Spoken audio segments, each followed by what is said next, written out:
दुनिया की सबसे हैरतअंगेज चीजें जिन्हें देखकर वैज्ञानिक पागल हो गए।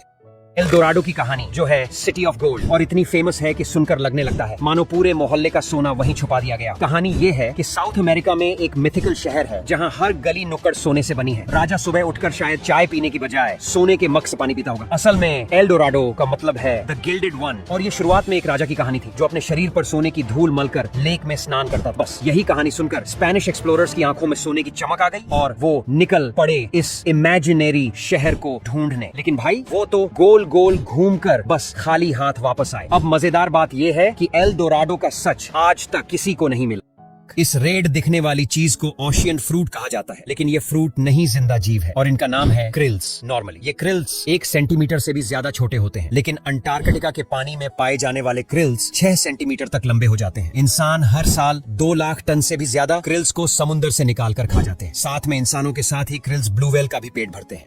दोस्तों, आपने जमीन पर लगे विंड टरबाइन तो देखे ही होंगे, लेकिन क्या आप जानते हैं कि कई विंड टरबाइन समुद्र के बीचों बीच भी लगाए जाते हैं। असल में समुद्र में हवा की स्पीड ज्यादा होती है, जिससे ये टरबाइन ज्यादा बिजली पैदा कर सकते हैं। साथ ही समुद्र में जगह की कमी नहीं होती, जिससे बड़े पैमाने पर इन टरबाइनों को इंस्टॉल किया जा सकता है। हालांकि इन्हें समुद्र में लगाना और मेंटेन करना थोड़ा चैलेंजिंग होता है, लेकिन इनसे मिलने वाली क्लीन एनर्जी के फायदे इन मुश्किलों से कहीं बढ़कर हैं।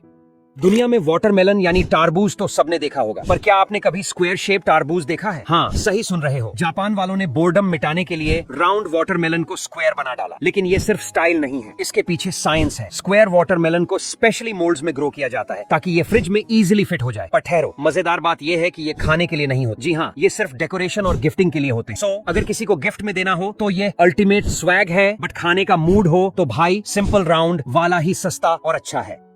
अगर आप कभी ठंडे पहाड़ों जैसे इलाकों में घूमने जाते हैं तो इन गड्ढों का जरूर ध्यान रखना, नहीं तो आपकी जान भी जा सकती है। पानी से भरे यह छोटे छोटे गड्ढे में आप पैर गलती से भी मत रखना, नहीं तो आपकी जान जा सकती है। आपको अंदाजा भी नहीं होगा कि इसकी गहराई कितनी है और इसे कहा जाता है ग्लेशियर पडल, जो कि आमतौर पर बर्फीली जगहों पे पानी के लगातार लीकेज होने की वजह से बनता है। इसकी गहराई लगभग 100 से 500 फीट तक होती है।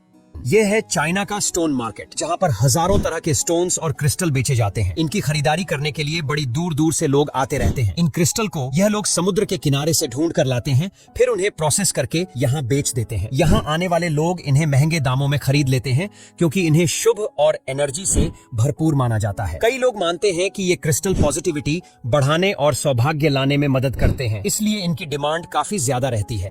इंडोनेशिया में नारियल की इतनी खेती की जाती है कि यहाँ पर तो नारियल की बाढ़ ही आ जाती है। ये नारियल संख्या में इतने ज्यादा होते हैं कि यहाँ के किसान इन्हें एक जगह से दूसरी जगह तक ले जाने के लिए नहरों का सहारा लेते हैं और ये नारियल इस पानी की धारा में बहते हुए निर्धारित जगह तक पहुँच जाते हैं। इसके बाद इन्हें साथ के साथ पानी से बाहर निकाल लिया जाता है, क्योंकि नारियल ज्यादा देर तक पानी में रहने के कारण खराब भी हो सकते हैं। नारियल को मंडी तक सड़कों की बजाय पानी के रास्ते से पहुँचाने का ये तरीका काफी तेज तो है ही, साथ ही इसमें सड़क परिवहन का हर तरह का खर्च भी बच जाता है। आपने प्लास्टिक की बोतलें, टॉयज या अन्य चीजें देखी होंगी, लेकिन क्या आप जानते हैं कि इन्हें बनाने के लिए ब्लो मोल्डिंग नाम की तकनीक का इस्तेमाल होता है? इस प्रोसेस में प्लास्टिक को पिघलाकर एक मोल्ड में डाला जाता है और फिर उसमें हवा फूंकी जाती है, जिससे प्लास्टिक मोल्ड के आकार में फैल जाता है। इस तकनीक से कम समय में बड़ी मात्रा में प्लास्टिक प्रोडक्ट्स बनाए जा सकते हैं, जो हमारी रोजमर्रा की जिंदगी का हिस्सा है।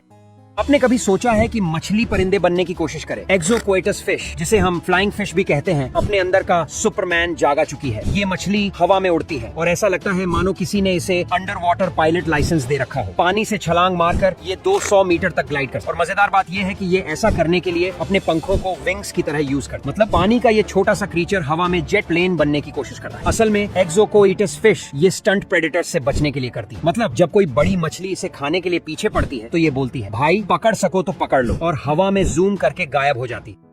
हेलीकॉप्टर लैंडिंग पैड, जिसे हम हेलीपैड कहते हैं, पर आपने बड़े अक्षर एच को देखा होगा, लेकिन क्या आप जानते हैं कि इस एच का क्या मतलब है? असल में एच का मतलब हेलीकॉप्टर होता है, जो पायलट्स को लैंडिंग स्पॉट को पहचानने में मदद करता है। इसके अलावा हेलीपैड के आसपास के एरिया को क्लियर रखा जाता है ताकि लैंडिंग और टेक ऑफ के दौरान कोई बाधा ना हो। ये सिंपल लेकिन इफेक्टिव मार्किंग हेलीकॉप्टर ऑपरेशंस को सेफ और एफिशिएंट बनाती है। कटल फिश, जो एक समुद्री जीव है, अपनी अनोखी क्षमताओं के लिए जानी जाती है। ये अपने शरीर का रंग और पैटर्न बदलने में माहिर माहिर होती हैं, जिससे ये अपने शिकारियों से बचने या शिकार करने में सफल होती हैं। इसके अलावा कटल फिश के पास एक विशेष प्रकार की हड्डी होती है जिसे कटल बोन कहते हैं, जो उन्हें पानी में तैरने में मदद करती है। इनकी ये विशेषताएं वैज्ञानिकों को भी हैरान करती हैं और इनके अध्ययन से हमें नेचर की जटिलताओं को समझने में मदद मिलती है।